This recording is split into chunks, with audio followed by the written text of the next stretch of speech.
The story begins in Washington, D.C., late 2012. Reporters crowd a Department of Justice press conference. A federal prosecutor steps up to the microphone and announces that one of the world's biggest banks, HSBC, has admitted to moving money for drug cartels and sanctioned nations. According to the U.S. Department of Justice, between 2006 and 2010, HSBC's U.S. and Mexican affiliates allowed at least $881 million in drug trafficking proceeds to wash through its accounts. Investigators found that the bank also processed hundreds of millions of dollars for countries under U.S. sanctions: Iran, Sudan, Cuba, Libya, and Burma, sometimes by deliberately removing identifying information from wire transfers. A Senate report later called HSBC's Mexican branch a drug lord's dream. Bags of cash arrived so frequently that tellers had custom-made boxes shaped to fit stacks of U.S. bills. In 4 years, roughly $9.4 billion in cash crossed the border into the United States, barely checked. Prosecutors described stunning failures of oversight. Compliance teams were tiny, software alerts ignored, and risk departments starved of staff. In the words of the Justice Department's statement of facts, HSBC had become an open door for criminals and rogue regimes. Yet when the verdict came, there was no criminal trial, no CEO in handcuffs. Instead, HSBC paid a record $1.92 billion fine and entered what's called a deferred prosecution agreement, essentially corporate probation. Assistant Attorney General Lanny Breuer explained that a full prosecution could destabilize the global economy. "Our goal is not to bring HSBC down," he said. That single sentence changed everything.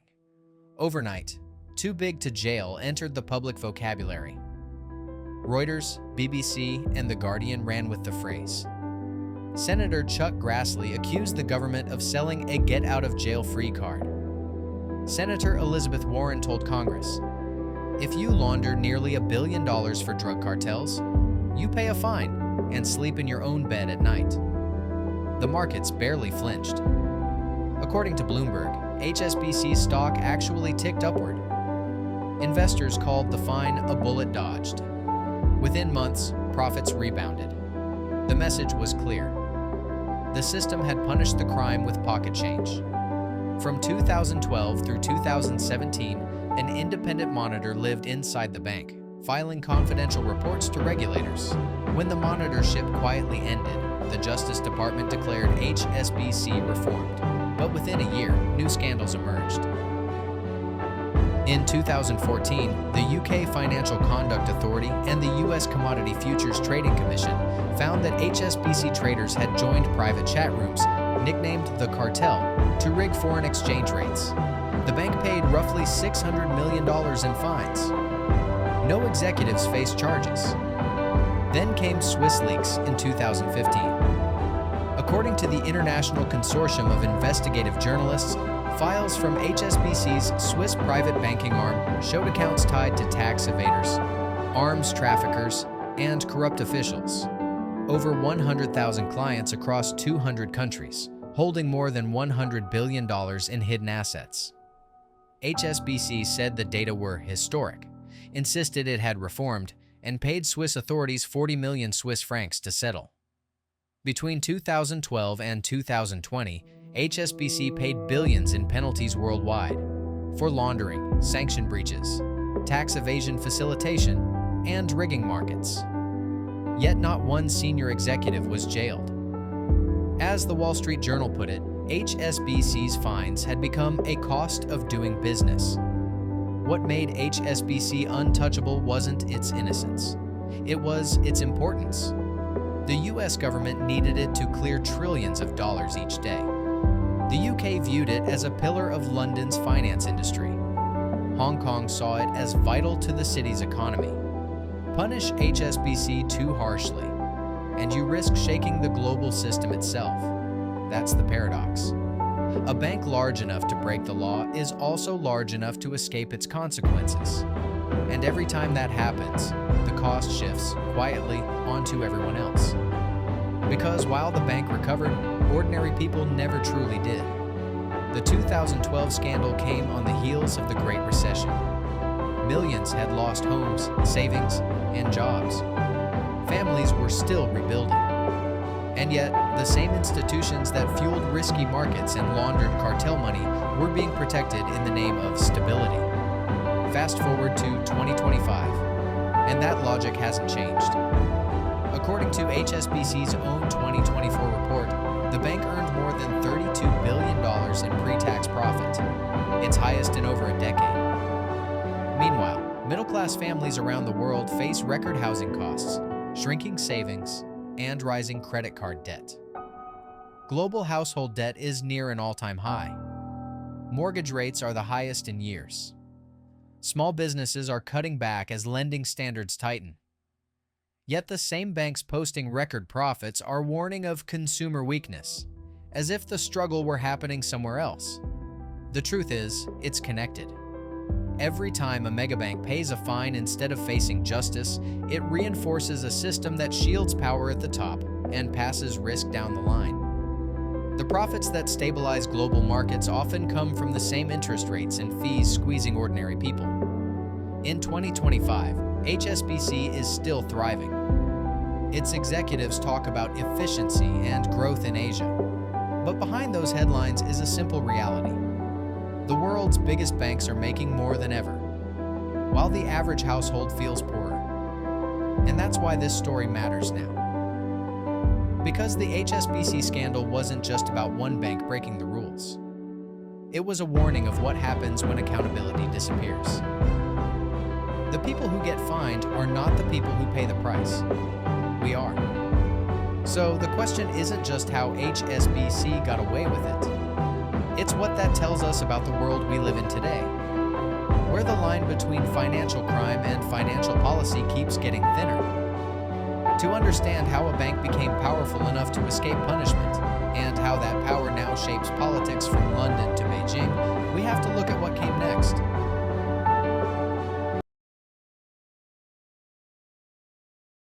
Welcome to EstateScope, the channel where we expose the hidden forces shaping today's real estate markets. From climate risk to insurance pullouts to overlooked government policies, we break down what's really behind the headlines and what it means for your investments, your home, and your future. If you're into real estate with a twist of investigative reporting, hit like, tap subscribe, and ring the bell icon so you never miss a story that could impact where you live, what you buy, or how you build. Now, let's get into what might be one of the most overlooked real estate catastrophes of the decade.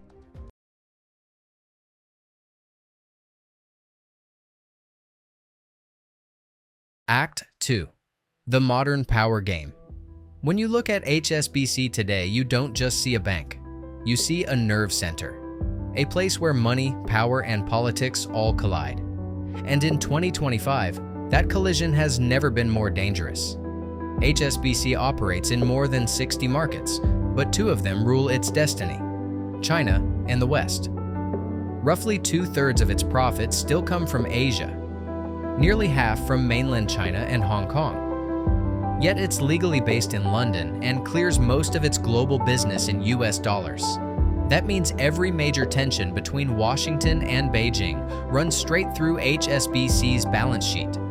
According to Reuters, this dual identity, British on paper, Chinese in profit, has made the bank both powerful and vulnerable. When relations between East and West are calm, HSBC thrives. When they sour, it's caught in the crossfire. In 2020, that crossfire turned real. Hong Kong was erupting with pro-democracy protests. Beijing responded by imposing a sweeping national security law aimed at silencing dissent. Most foreign companies stayed quiet, but not HSBC. Its Asia-Pacific chief executive, Peter Wong, signed a petition publicly supporting the law. According to reports from the BBC and Financial Times, HSBC also posted statements on Chinese social media saying it respects and supports all laws that stabilize Hong Kong. To Beijing, that was loyalty. To London and Washington, it looked like surrender. British lawmakers accused HSBC of enabling repression. U.S. officials warned that international banks risked complicity in human rights violations. For a company that once called itself the world's local bank, this was a new kind of risk: political. Shortly after, Hong Kong police ordered local banks to freeze accounts belonging to activists under investigation for money laundering. Among them was exiled lawmaker Ted Hui. He told journalists that his family's accounts, including HSBC, were suddenly locked. Police said the freezes were lawful. HSBC said it was complying with official instructions. But to many watching, it looked like the bank had chosen a side. And, in a way, it had to. Refuse Chinese authorities and lose access to your biggest profit center. Refuse Western regulators and lose access to the dollar system that keeps you alive. It's a no-win game. Later that same year, the tension deepened. The United States sanctioned 11 senior Hong Kong and Chinese officials, including Chief Executive Carrie Lam, for undermining the city's autonomy. Because HSBC and other banks rely on the dollar clearing system, they had to enforce those sanctions. Lam later admitted she had no bank account and kept cash at home. It was a symbolic moment, proof that U.S. law could still reach inside China's financial world. Then came Huawei. In 2018, at Washington's request, Canadian authorities arrested Huawei's chief financial officer, Meng Wanzhou, on fraud and sanctions evasion charges.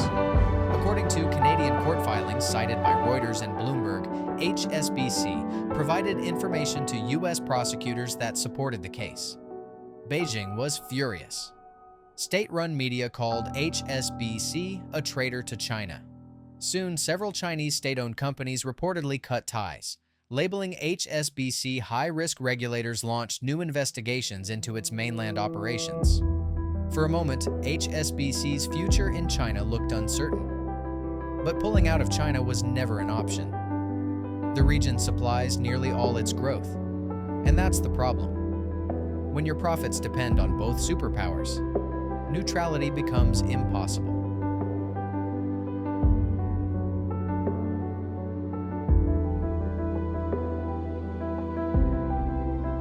In 2025, that tug-of-war has only grown stronger. The United States is tightening oversight of global dollar flows, demanding banks screen for sanctions evasion linked to Russia, Iran, and Chinese tech exports. At the same time, Beijing is urging its lenders to reduce reliance on the dollar and expand use of the yuan. HSBC sits right in the middle, too Western to please China fully, too China-dependent to please the West. Analysts at Moody's recently called it a structural vulnerability. A single political flare-up could cost HSBC billions. Yet so far, it's still posting record profits. Its 2024 results showed more than $32 billion in pre-tax earnings, the highest since before the 2008 crisis. Even as loan demand slows and small businesses struggle, HSBC's margins are rising, fueled by higher interest rates and Asia-based growth. But those same rate hikes are squeezing ordinary people. Homebuyers face monthly payments hundreds of dollars higher than 2 years ago. Credit card balances are up. Savings rates can't keep pace with inflation. So while the headlines celebrate record banking profits, millions of families are cutting back just to survive. That's what makes this modern power game so dangerous. When banks become geopolitical weapons, ordinary citizens become collateral. If relations between Washington and Beijing break further, sanctions, tariffs, and capital restrictions will ripple through everything from mortgages to grocery prices. The world's financial plumbing isn't abstract. It's the system that decides how hard your paycheck works. HSBC's position shows how fragile that plumbing is. It clears trillions of dollars each day, connects 60 economies, and issues Hong Kong's banknotes. According to the Hong Kong Monetary Authority, no other private bank holds that privilege. If geopolitical tensions ever forced HSBC to choose sides, entire markets could seize up. Even inside the company, the pressure is showing. Its largest shareholder, Ping An Insurance Group of China, has publicly urged HSBC to split itself into two banks, one for Asia, one for the West. Ping An argues the split would unlock value, but analysts say it's also a sign of Beijing's growing influence. For now, HSBC's board refuses, insisting the global model is essential. Yet the question lingers: can any bank really serve two masters forever? As of 2025, HSBC is still balancing, cautiously, profitably, but nervously. Every press release stresses stability, risk management, and customer trust. But behind that corporate calm is a simple truth. The same network that powers the world economy is also its weakest point. A wrong move by one government, one regulator, or one bank could send shockwaves across continents. And here's where it loops back to us.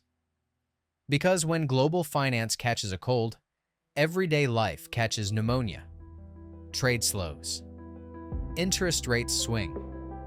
Housing markets freeze. The decisions made in distant boardrooms ripple into rent prices, grocery aisles, and job security. That's why this story matters beyond HSBC's profits or politics.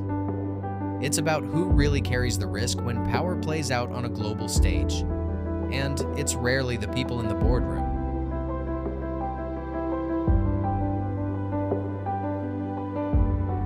A-Seat 3. The Empire's Bank. To understand how HSBC became too powerful to punish, you have to go back to the beginning. To a time when the sun never set on the British Empire and money flowed with the tide of colonial trade. It's 1865 in British Hong Kong. The city is barely 2 decades old, carved from war and treaties after Britain forced China to open its ports during the Opium Wars. Out of that history of trade and empire, a Scottish banker named Sir Thomas Sutherland founds the Hong Kong and Shanghai Banking Corporation. Its purpose, as HSBC itself describes in its official archives, was to finance commerce between Europe and Asia. Tea, silk, sugar, and yes, opium. From day one, the bank's business depended on global trade built on inequality. HSBC grew alongside the empire it served. By the early 1900s, it had branches from Shanghai to Yokohama, Calcutta to London. Its customers were shipping magnates, colonial officials, and traders. In many Asian cities, HSBC wasn't just a bank. It was a symbol of British power. Massive stone buildings flying the Union Jack, towering over local markets. According to historians at the University of Hong Kong, HSBC's rise was inseparable from the colonial system that created it. The bank financed infrastructure projects that connected colonial ports and underwrote government loans that tied Asian economies to London's credit markets. Money, politics, and empire blended seamlessly. Then the 20th century arrived, and the world changed. World wars, revolutions, independence movements, all threatened the old order. Yet HSBC adapted. It evacuated during the Japanese occupation of Hong Kong, moved its headquarters to London, and returned after the war to help rebuild Asia's post-war economy. By the 1960s, as decolonization spread, HSBC rebranded itself as an Asian success story, a bank that had outlived empire. But the empire never really left. It just evolved. HSBC carried that same model into the modern era. Western capital controlling Eastern growth. In 1992, when it acquired Midland Bank in the UK, it officially moved its headquarters to London. The Financial Times called it a homecoming to the heart of finance. Yet the move was also a hedge. With Hong Kong's 1997 handover to China approaching, HSBC made sure it had one foot firmly in the West. That strategy worked. Through the 2000s, HSBC became a pillar of globalization. It expanded in the US, Latin America, and the Middle East, calling itself the world's local bank. Its red and white logo appeared in airports, city centers, and on Formula One cars. It promised stability, neutrality, and access to the world. Behind that image, the structure of the old empire still existed. Capital moving from the west to the east and back again. profit extracted from the same flow of global trade that once defined the 19th century. The players changed. The logic didn't. When the 2008 financial crisis hit, HSBC portrayed itself as the responsible one. While Wall Street crashed, HSBC survived, posting billions in profits and claiming its conservative British roots saved it. But the truth, as the US Senate investigation later revealed, was that the bank's far-flung empire made it almost impossible to control. Each region ran on its own rules, under different laws, with little central oversight. That same global sprawl, once its greatest strength, became its greatest weakness. And that's how the scandals of the 2010s were born. The same decentralized network that financed trade a century ago now moved illicit money, enabled tax evasion, and slipped past sanctions. In a sense, HSBC had never stopped being the empire's bank. It had just swapped opium for offshore accounts and gunboats for global markets. Today, that empire still echoes in subtle ways. Walk through Hong Kong's financial district, and you'll see HSBC's Glass Tower, the same spot where the original colonial building once stood. Inside, the architecture still faces the harbor, just like it did in 1880, symbolizing trade flowing in and out. The bank prints Hong Kong's banknotes, a power granted by the colonial government and maintained under Chinese rule. According to the Hong Kong Monetary Authority, HSBC remains one of only 3 private banks allowed to issue the city's currency. That's not just history. That's influence. And now, in 2025, that influence matters more than ever. Because while empires may fade, the systems they built still shape who wins and who struggles. Look at the numbers. HSBC's total assets are roughly $3 trillion, larger than the entire GDP of France. It moves money across 60 economies and touches 40 million customers. According to its 2024 financial statements, 2/3 of its profits still come from Asia. That means the same structure created in colonial Hong Kong still drives its success a century and a half later. Meanwhile, on the ground, the modern world feels eerily familiar. A small elite profits from global trade and finance, while ordinary people face rising prices and declining security. History has come full circle. Except this time, the empire isn't flying a flag. It's coded in balance sheets, interest rates, and fine print. That's why this story isn't just about one bank. It's about how power endures, even after the flags come down. The same forces that built empires now build balance sheets. And the same people who bear the cost aren't sitting in boardrooms. They're sitting at kitchen tables, wondering how their rent went up again. In 2025, HSBC stands as both monument and warning. A monument to how far global finance has come, and a warning of how little has changed. Because when banks grow this powerful, accountability fades. And when history keeps repeating itself, it's always the same people left paying the bill. The world's biggest risks aren't always collapsing. They're the ones still standing. Stay alert. Stay informed. Thanks for watching. If you found this helpful, please like, comment, and share to help others stay informed.